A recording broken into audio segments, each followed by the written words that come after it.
اور ان سے گاؤں والوں کا قصہ بیان کرو جب ان کے پاس پیغمبر آئے، یعنی جب ہم نے ان کی طرف 2 پیغمبر بھیجے تو انہوں نے ان کو جھٹلایا، پھر ہم نے تیسرے سے تقویت دی تو انہوں نے کہا کہ ہم تمہاری طرف پیغمبر ہو کر آئے ہیں۔ وہ بولے کہ تم اور کچھ نہیں مگر ہماری طرح کے آدمی ہو، اور اللہ نے کوئی چیز بھی نازل نہیں کی، تم محض جھوٹ بولتے ہو۔ انہوں نے کہا کہ ہمارا پروردگار جانتا ہے کہ ہم تمہاری طرف پیغام دے کر بھیجے گئے ہیں، اور ہمارے ذمے تو صاف صاف پہنچا دینا ہے اور بس۔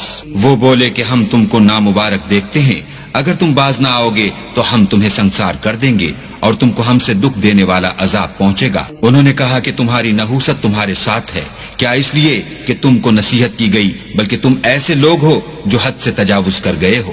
اور شہر کے پرلے کنارے سے ایک آدمی دوڑتا ہوا آیا، کہنے لگا کہ اے میری قوم، پیغمبروں کے پیچھے چلو، ایسوں کے جو تم سے صلہ نہیں مانگتے اور وہ سیدھے رستے پر ہیں۔ اور مجھے کیا ہے کہ میں اس کی پرستش نہ کروں جس نے مجھے پیدا کیا، اور اسی کی طرف تم کو لوٹ کر جانا ہے۔ کیا میں ان کو چھوڑ کر اوروں کو معبود بناؤں؟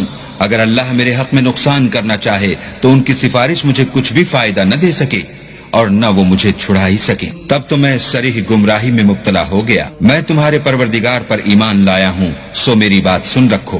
حکم ہوا کہ بہشت میں داخل ہو جا، بولا کاش میری قوم کو خبر ہو کہ اللہ نے مجھے بخش دیا اور عزت والوں میں کیا، اور ہم نے اس کے بعد اس کی قوم پر کوئی لشکر نہیں اتارا۔